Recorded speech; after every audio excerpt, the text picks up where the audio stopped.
Hello, it's time for another episode of It's Not About You. My name's Bob Benson. I pastor Christ Lutheran Church out in Bemis Point. We've been talking about what it means to be selfless.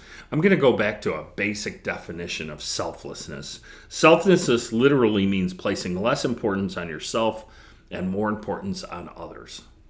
It's this state of mind in which you put equal or more amount of consideration towards other people's interests rather than towards your own interests. Now, that's easy for us to say. It's another harder thing for us to achieve.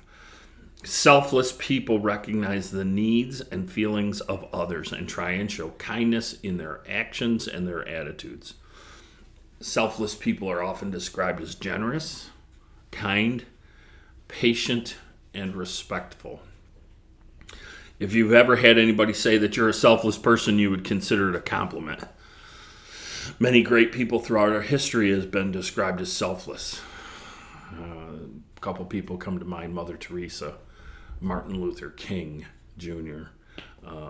And they really did make a difference in their day and age because of their selflessness. But you know that we're called to be selfless as Christians. That's one of Christ's attributes. He had all the power in the world, but never used that power to benefit himself. He always used it to benefit others.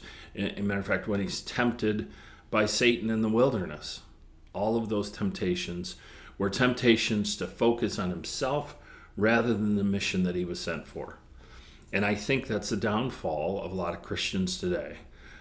They get focused on themselves rather than focused on the goal. The goal here is to serve other people. And like I said before, that's easy to say. It's a whole nother thing to achieve. It has to come from an attitude, from a place within us, a spirit, that Holy Spirit, that helps us to be selfless. I would encourage you to get back to the basics of being selfless, thinking about others more highly than you think about yourselves, thinking about their needs more than your own. So it's not about you. I want to thank you for taking the time to watch today.